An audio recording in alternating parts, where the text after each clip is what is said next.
विक्रमादित्य की कहानी भारतीय इतिहास और साहित्य का एक महत्वपूर्ण हिस्सा है।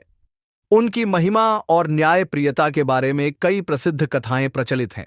वे भारतीय उपमहाद्वीप के एक महान सम्राट थे और उनके शासनकाल को स्वर्णिम युग माना जाता है।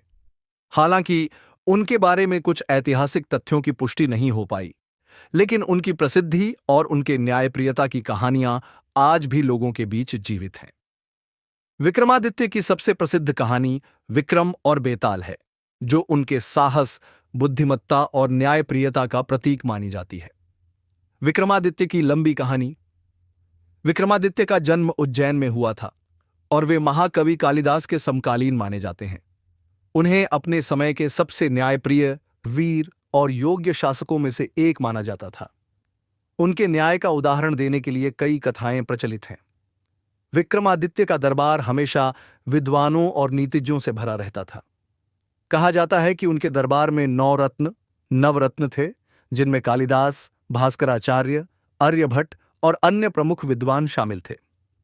विक्रमादित्य के शासन में उज्जैन एक महान सांस्कृतिक और शैक्षिक केंद्र बन गया था।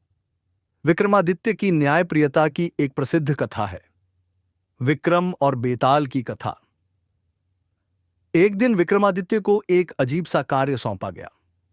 एक ब्राह्मण ने उनसे कहा कि वह एक पेड़ पर बंधे हुए बेताल को लाकर उसे उनके सामने पेश करें।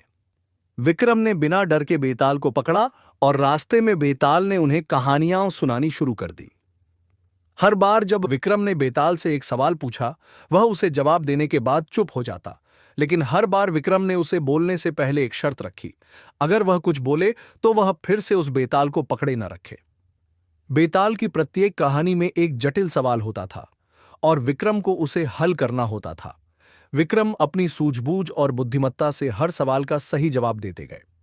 अंततः बेताल ने विक्रम को एक ऐसा सवाल पूछा जिसमें एक व्यक्ति की न्यायप्रियता का परीक्षण किया गया था, और विक्रम ने सही निर्णय लिया, जिससे बेताल ने उन्हें मुक्त कर दिया और सम्राट विक्रमादित्य को उनके साहस और न्यायप्रियता का पुरस्कार मिला। विक्रमादित्य की ये कहानियां न केवल उनकी महानता को दर्शाती हैं, बल्कि भारतीय साहित्य में न्याय, वीरता और बुद्धिमत्ता के प्रतीक के रूप में भी मानी जाती हैं। आज भी विक्रमादित्य की न्यायप्रियता और वीरता की कहानियां हमें प्रेरित करती हैं और उनके बारे में बहुत से लोक कथाएं और साहित्यिक रचनाएं मौजूद हैं। ऐसी ही और वीडियो के लिए मेरे चैनल को सब्सक्राइब कर लें।